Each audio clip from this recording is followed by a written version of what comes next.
Ivan Aaen, thank you very much for coming, and thank you for agreeing to this interview. Could you perhaps explain your role in the EU Drivers project?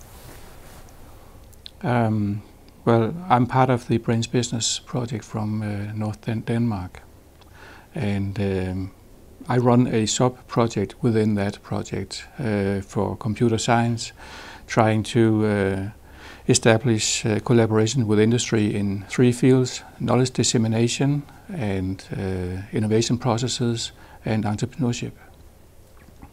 And we have been going on for 3 years, and well, North Denmark is a place where the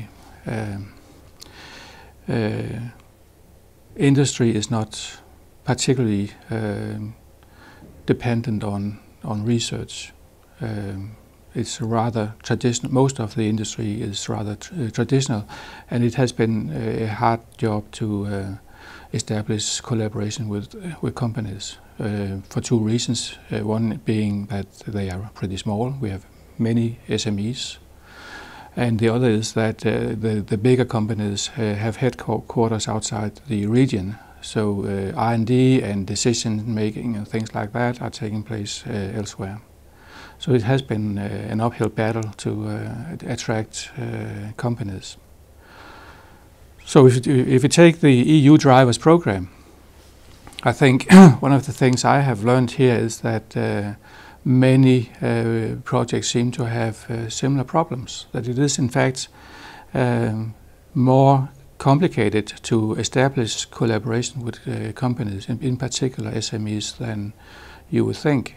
Normally, if you go to the media, we get to hear that it's the universities that are the problem. They are sort of the ivory towers, and the companies, they are so eager to collaborate with the university. That is one line of argumentation. Another would be that if only the companies knew what was going on at the universities, they would come running for assistance.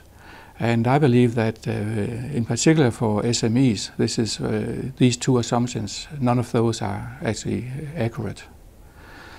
The problem is that the level of sophistication, if you have a decent university, the level of sophistication when it comes to research is far beyond what is useful for many companies.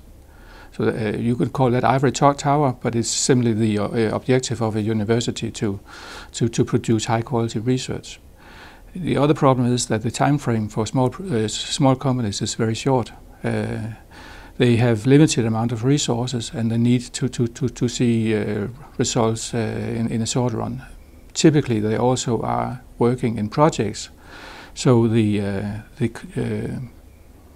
vision of a project is defined by external sources. So this more long-term development of a portfolio of solutions and things like that is not really going on in many companies. And what do you hope to achieve from the EU Drivers project?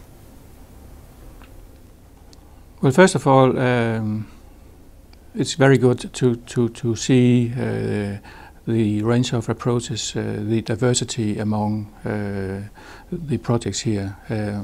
So I can see some of the strategies and the differences, and that's nice.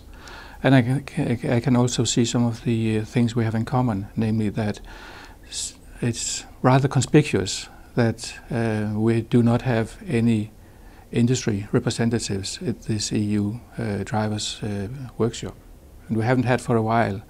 So here we are, local authorities and universities discussing how to talk with someone who is not here. And that actually underlines my problem with the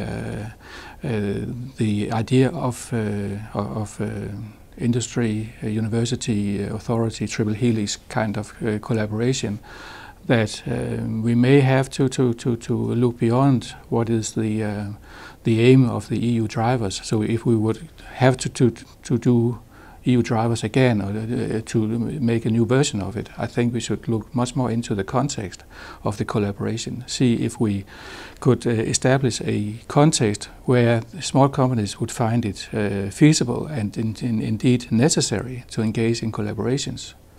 I have no doubt that as a university we really need to to help small companies developing more valuable products, given the problems from globalization.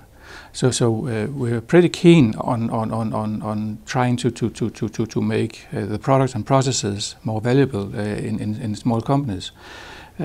But in order to make that happen, maybe we should also try to move from the project level to the program level and see if we in a region can establish 1 or 2 or 3 programs that would place the university research and a number of companies into a common context where they can see mutual benefits and do some more long-term planning.